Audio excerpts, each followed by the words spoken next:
Hello friends, ओम नमः शिवाय। तो आज हमारा नेक्स्ट टॉपिक है सैम्पलिंग। ठीक है, सैम्पलिंग क्या होता है? सबसे पहले हम समझेंगे कि सैम्पल क्या होता है। ठीक है, देन आफ्टर सैम्पलिंग समझेंगे। तो सबसे पहले मैं आपको एक एग्जांपल देना चाहता हूँ। इस एग्जांपल को ध्यान से सुनना, ये एग्जांपल आपकी काफ़ी मदद करेगा। ठीक है, तो देखो, सैम्पलिंग मैंने आपको पहले भी बताया था फर्स्ट वीडियो में भी कि सैम्पलिंग क्या होती है। फिर से बता देता हूँ। जैसे मान लो अगर आप कोई नदी के किनारे गए, ठीक है, और नदी के किनारे क्यों गए कि आपने वहाँ से वाटर सैंपल कलेक्ट करना है। ठीक है, तो आप नदी के किनारे चले गए। ठीक है, अब देखो, नदी में जो वाटर होगा वो लार्ज वॉल्यूम में प्रेजेंट होगा और नदी भी काफ़ी लंबी होगी। ठीक है, तो आपको कोई एक स्पेसिफिक लोकेशन चेक करना पड़ेगी, सेट करना पड़ेगी कि आप इस लोकेशन पे जाएंगे और यहाँ से जो है इस पोर्शन से जो है पानी उठाएंगे, बीच से पानी, बीच नदी के बीच में चले गए, वहाँ से पानी उठाएंगे, या फिर नदी के किसी भी किनारे से पानी उठाएंगे। ठीक है, तो आपकी चॉइस है। ये तो हो नहीं सकता कि आप पूरी की पूरी नदी, जितनी लेंथ है नदी की, जहाँ तक वो बहती है वहाँ तक सैंपल कलेक्ट करें, नहीं हो सकता ना। ठीक है, आपको कोई एक स्पेसिफिक पोर्शन सेलेक्ट करना पड़ेगा। अब वहाँ से आपने क्या किया कि सैंपल ले लिया। ठीक है, आप बोतल लेके गए, वहाँ से आपने क्या किया कि बोतल को डिप किया वाटर में। ठीक है, वहाँ से आपने वाटर का सैंपल ले लिया उस बोतल पे। ठीक है, देन आफ्टर आपने जहाँ से लिया है वो लोकेशन लिख दी बोतल पे। ठीक है, मतलब लेबलिंग कर दी कि इस लोकेशन से हमने सैंपल लिया, इस रिवर से सैंपल लिया, इतने टाइम पे सैंपल लिया और किसके द्वारा सैंपल लिया गया। मान लो आपने खुद सैंपल लिया तो आप अपना नाम लिख देंगे साथ में। ठीक है, दैन आफ्टर वो लेबोरेटरी पे जाएगा, दैन आफ्टर उसकी एनालिसिस होगी एंड दैन आफ्टर आपको रिजल्ट मिल जाएंगे उसके। ठीक है, तो सबसे पहले आपकी टर्म है सैंपल क्या है। ठीक है, सैंपल क्या है? Small representative portion of a bulk material which represent और possess same property and composition of a bulk material. Bulk का मतलब होता है लार्ज। ठीक है, वो ही मैंने आपको अभी एग्जांपल से क्लियर किया। लार्ज मटेरियल मतलब आप रिवर पे गए, रिवर पे आपने अब कोई एक पोर्शन से आप सैंपल कलेक्ट कर सकते हैं, बट वो पोर्शन जो आपने सिलेक्ट किया है वो कैसा होना चाहिए? जहाँ आपने वाटर का सैंपल ले रहे हैं जहाँ से आप, वो पोर्शन वैसा होना चाहिए कि वो जो है पूरी की पूरी रिवर में जो पानी प्रेजेंट उसकी करैक्टरिस्टिक्स को रिप्रेजेंट करने वाला होना चाहिए। ऐसा नहीं होना चाहिए कि मान लो आपने इस जगह से पानी लिया, ठीक है, वो जगह साफ थी तो आप की वाटर, जब की वाटर की एनालिसिस हुई उस वाटर के सैंपल की जहाँ से आपने लिया था पानी, ठीक है, और वो पानी साफ था। ठीक है, और किसी और पॉइंट पे, उसी रिवर के किसी और पॉइंट पे जो है जहाँ पे पानी गंदा है, ठीक है, जहाँ पे इम्प्योरिटीज प्रेजेंट है, ठीक है, तो वहाँ से पानी लिया और उसकी जब एनालिसिस की तो उसके रिजल्ट कुछ और आएंगे, और जहाँ पानी साफ था उसकी जब आपने सैम्पलिंग करके उसकी एनालिसिस की लैब पे जाके तो उसके रिजल्ट कुछ और आएंगे। ठीक है, तो वैसा नहीं होना चाहिए। सैंपल हमेशा कैसा होना चाहिए? सैंपल होना चाहिए कि जो बल्क, जो पूरा की पूरा रिवर है उसको रिप्रेजेंट करना चाहिए, उस जहाँ से भी आपने जिस पोर्शन से भी सैंपल लिया। तो वही लिखा मैंने कि small representative portion of a bulk material which represent और possess same properties and composition of a bulk material. ठीक है, आई होप ये क्लियर हो गया होगा आपको। सिंपल एग्जांपल से क्लियर रखो। ठीक है, रिवर वाला एग्जांपल याद रखो। सेकंड आपका टाइप ऑफ सैंपल। अब सैंपल के टाइप क्या गए हैं? ठीक है, सैंपलिंग अब ऐसा थोड़ी है कि मैं वाटर की बात कर रहा हूँ तो सिर्फ लिक्विड का सैंपल लेते हैं। ठीक है, सैंपल आपके सॉलिड भी हो सकते हैं और आपके गैसियस सैंपल भी हो सकते हैं। ठीक है, तो देखो सॉलिड सैंपल क्या होते हैं। ठीक है, सॉलिड सैंपल में जो फर्स्ट स्टेप होता है, सबसे पहले जो सॉलिड टुकड़े, सॉलिड आपको पता ही कोई एक ठोस वस्तु होगी। ठीक है, तो सॉलिड में सबसे पहले आपका स्टेप होगा कि आप उसको क्या कर देंगे, ग्राइंड कर देंगे उस सॉलिड को। ग्राइंड मतलब उसको पीस देंगे। ठीक है, और first step to grind the material to decrease the size of the particle. Automatically पीसने के बाद साइज ऑफ पार्टिकल क्या हो जाएगा, डिक्रीज हो जाएगा। Then mix it to ensure homogeneity. Then उसको क्या कर देंगे, मिक्स कर देंगे। जो आपके पास मिक्सचर बना पीसने के बाद उसको मिक्स कर देंगे ताकि हम होमोजेनिटी एंश्योर कर सकें। Homogeneity mean uniform composition ensure कर सकें। ठीक है, नेक्स्ट आपका पॉइंट है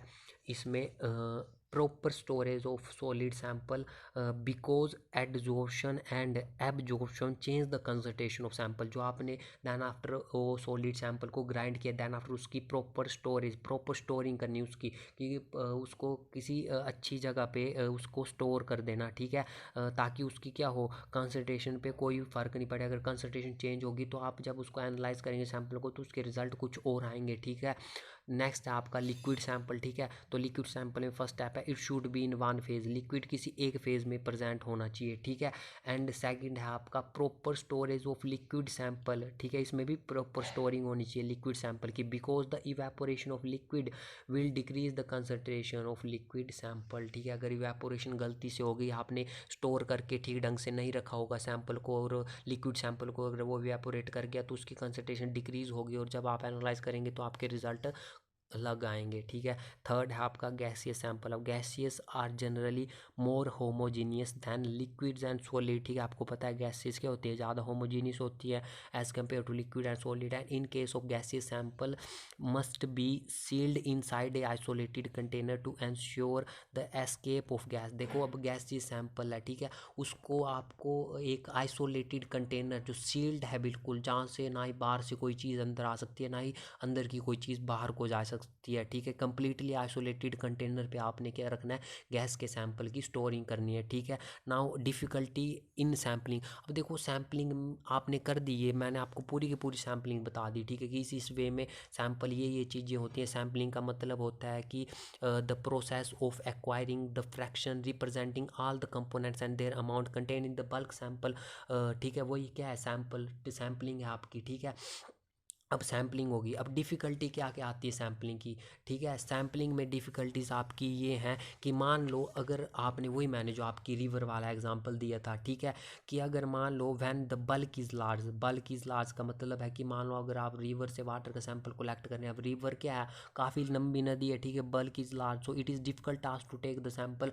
अब ऑटोमेटिकली आपको दिखता है कि डिफ़िकल्ट है, क्योंकि अगर आपने किसी पोर्शन से सैंपल ले लिया और उस पोर्शन में का पानी क्या था, अच्छा था, ठीक है, तो आपके रिजल्ट कुछ हो रहा है। बट अगर आपने किसी और जगह से, उसी पोर्शन के, उसी नदी के किसी और जगह से पानी का सैंपल ले लिया, ठीक है, बट उस जगह में पानी क्या था, गंदा था, ठीक है, और उस सैंपल के फिर रिजल्ट कुछ और आएंगे, ठीक है। तो that is why when the bulk is large it is difficult to take a sample. Similarly sampling is difficult when the bulk is heterogeneous. Heterogeneous का मतलब होता है नॉन यूनिफॉर्म कंपोजिशन। मान लो ऑयल, सॉइल और लेक में एन और सॉइल और लेक एग्जांपल दिया हुआ, ठीक है। तो सैम्पलिंग डिफ़िकल्ट होती है जब आपका बल्क तो या तो लार्ज हो या फिर वो क्या हो, हिट्रोजीनियस हो। तो ये है डिफ़िकल्टीज इन सैम्पलिंग, ठीक है। अब आपका आ जाता है step to obtain a sample. अब किस वे में आप सैंपल को ऑब्टेन करेंगे, ठीक है। तो सबसे पहला जो है आप इसमें आपका आता है ग्रो सैंपल। अब ग्रो सैंपल क्या होता है, ठीक है। The gross sample consist of several portion of a material to be tested, ठीक है। ग्रो सैंपल का मतलब है, देखो सबसे पहले एग्जांपल दे देता हूँ ताकि आपको आसान रहे, ठीक है। मान लो आपका एक यूरिया है, ठीक है, यूरिया का 40 किलो का कोई एक ये सॉलिड कोई चीज़ है, ठीक है, बल्क कोई मटेरियल है यूरिया का, ठीक है, इसका वेट कितना है, 40 किलो का। तो ग्रोस सैंपलिंग का मतलब है कि आप इस 40 किलो के यूरिया को 10-10 किलो में डिवाइड कर देंगे, कि 10 किलो का इसका छोटा सा हिस्सा निकाल दिया, 10 किलो का और छोटा निकाल दिया, 10-10 ऐसे 4 हिस्से बन जाएंगे 40 के, ठीक है।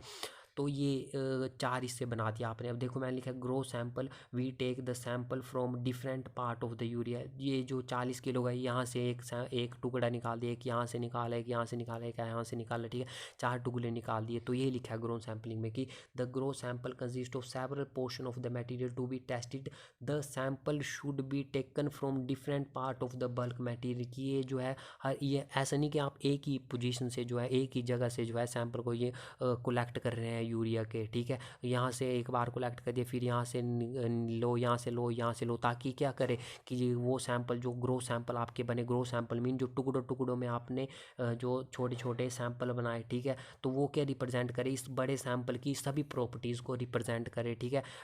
Taken from different part of the bulk material, chemist call the collection of, इसकी collection, chemist call the collection of sampling unit is called gross sample. ये जो सैंपल होंगे जो स्मॉल पार्ट में आपने डिवाइड कर दिया यूरिया को, इन सैंपल्स को ही बोला जाएगा ग्रोस सैंपल, ठीक है। ग्रोस सैंपल में और में नोट भी होमोजीनियस, ये होमोजीनियस हो भी सकते हैं और नहीं भी हो सकते, ठीक है। सेकंड है आपका लेबोरेटरी सैंपल, ठीक है। लेबोरेटरी सैंपल क्या होता है, small part of grow sample, कोई भी ग्रो सैंपल। अब पीछे आपने यूरिया लिया, यूरिया 40 kg का मटेरियल था कोई भी आपका, ठीक है, उसको आपने डिफरेंट डिफरेंट पार्ट से जो है ब्रेक कर दिया 10-10 kg में, ठीक है, तो वो क्या बना दिया आपने, ग्रो सैंपल बना दिया। अब किसी भी ग्रो सैंपल को आप लेके क्या लेबोरेटरी पे ले जाएंगे, उसकी एनालिसिस कर देंगे, तो नाउ जो सैंपल है वो क्या हो जाएगा, होमोनाइज्ड हो जाएगा, होमोनाइज्ड हो जाएगा, ठीक है। तो उस सैंपल को बोलेंगे लेबोरेटरी सैंपल। मीन आप कोई ग्रो सैंपल को लेबोरेटरी पे ले जा करके उसकी कर रहे हैं, एनालिसिस कर रहे हैं, तो उसको बोला जाएगा लेबोरेटरी सैंपल। डिफ़िकल्टीज़ मैंने आपको बता दी सैम्पलिंग में क्या क्या डिफ़िकल्टीज़ आती हैं, कि अगर आपका मटेरियल बल्क हो तो सैम्पलिंग करना मुश्किल हो जाता है, और अगर आपका मटेरियल हिट्रोजीनियस हो तो भी सैम्पलिंग करना मुश्किल हो जाता है, ठीक है। एक बार फिर से आपका देख लेते हैं। जब आप सैम्पलिंग, आपको टॉपिक आएगा कि सैम्पलिंग क्या है, तो सबसे पहले आप लिखेंगे कि सैंपल क्या चीज़ है, फिर टाइप ऑफ सैंपल लिखेंगे, सॉलिड सैंपल क्या है, लिक्विड सैंपल क्या है, गैसीय सैंपल क्या है। देन आफ्टर आप लिखेंगे कि सैंपल कैसे ऑब्टेन किए जाते हैं, कि ग्रो सैंपल क्या होता है, लेबोरेटरी सैंपल क्या होता है। देन आफ्टर आप लिखेंगे कि क्या क्या डिफ़िकल्टीज़ आती हैं जब आप किसी चीज़ की सैम्पलिंग करते हैं, ठीक है। तो मेक श्योर करना कि जो आपको एग्जाम्पल दिया है, ठीक है, उससे याद रखना, उससे ईजिली याद हो जाएगा आपको, ठीक है। देन आफ्टर आप लिख भी पाएंगे, ठीक है। Thank you.